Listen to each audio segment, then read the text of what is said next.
ఒక పల్లెటూరులో మామిడి తోటకెదురుగా ఒక చెట్టు కింద రమేష్ అన్న బైబిల్ చదువుకుంటూ కూర్చున్నాడు.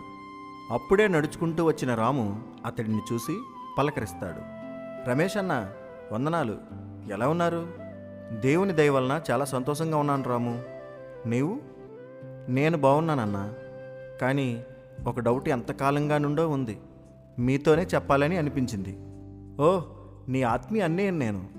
అడుగు రాము, ఎటువంటి సందేహమైనా మాట్లాడవచ్చు.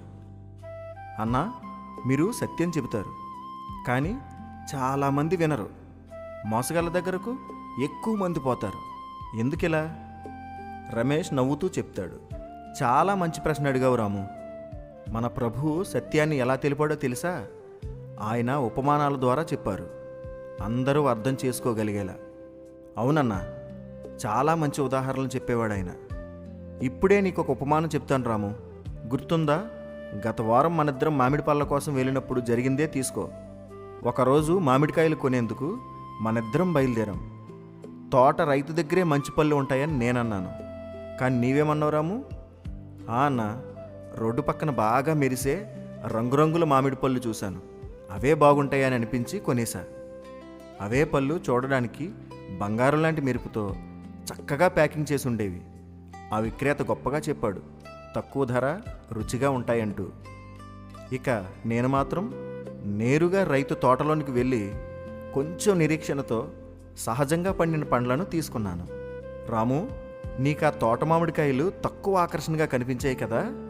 అవునన్నా, వాటికి రంగు లేదు, పొడిగా ఉన్నాయనిపించాయి. రైతు నవ్వుతూ అన్నాడు, బాబూ, ఇవి ప్రకృతి సిద్ధంగా పండినవే, రుచి చూస్తే తెలుస్తుంది. ఓ కాయని తీసి నీ చేతిలో పెట్టాను, నరికి నీవు ఒక ముక్క తిన్నావు. వావ్ అన్నా, ఎంత తీయగా ఉంది.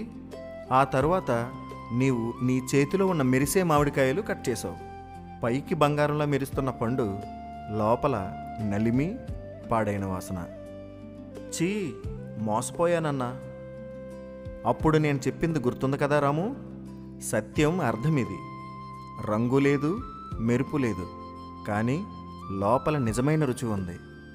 మోసగాళ్ల మాటలు రంగురంగుల మామిడి పళ్ళ లాంటివి, చూడడానికి గొప్పగా ఉంటాయి, కానీ లోపల నిజం లేదు, జీవం లేదు.